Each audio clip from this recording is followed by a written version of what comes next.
President Donald Trump understands the art of the deal.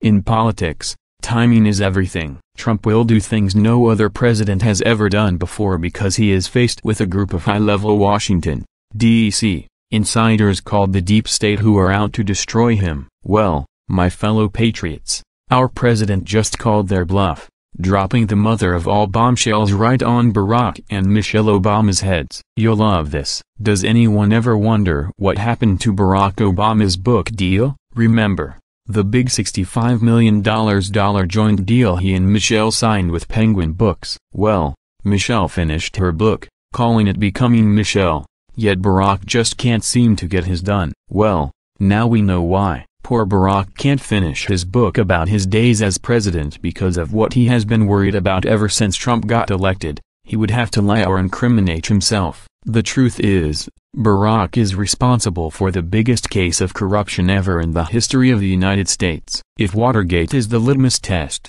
then Spygate makes that corruption look like child's play. Yes, we are talking about the former president having full knowledge that his FBI, DOJ, and CIA launched a bogus investigation into his party's political rival, Donald Trump, and spied illegally on the Trump campaign and continued to do so after he was elected. For months, Americans have grown sick and tired of the game playing around the redacted portions of the FISA applications, especially the first FISA application on Carter page, which would reveal what evidence were these swamp rats using to spy on Trump. Now, the president has announced that he is done playing games. Trump just issued an order to declassify the FISA applications and so much more. President Trump Monday ordered the declassification of several key documents related to the FBI's probe of Russian actions during the 2016 presidential election, including an application for a renewed surveillance warrant against former Trump campaign aide Carter Page,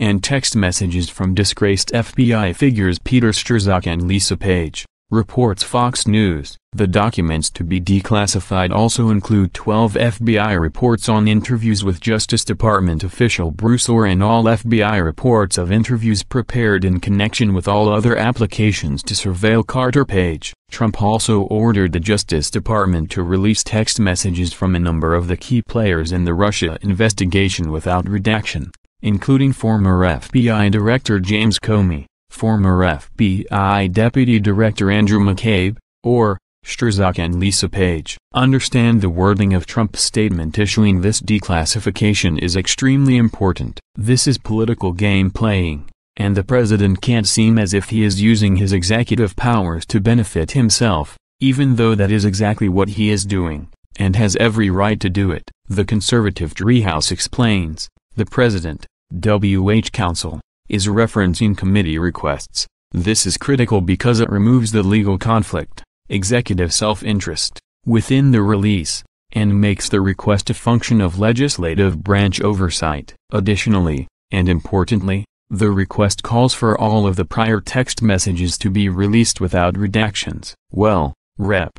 Devin Nunes, who has viewed the redacted portions, told Fox News' Maria Bartiromo that the mainstream media refuses to focus on the real corruption. Instead, they are drinking the Russian Kool-Aid. The Daily Caller reports, House Intelligence Committee Chairman Devin Nunes said this week that Democrats and the media are likely to be frightened by the information contained in Trump-Russia documents that Republicans are asking President Trump to declassify. This explains why Barack and Michelle have gone radio silent. In fact, the former president is expected to be in Philadelphia on Friday campaigning for Gov. Tom Wolf and Sen. Bob Casey, but all of a sudden this is reported by Philly Voice. Obama is slated to appear in North Philadelphia on Friday, September 21, though the exact location and time, it will be in the afternoon, have not been publicly announced. Really?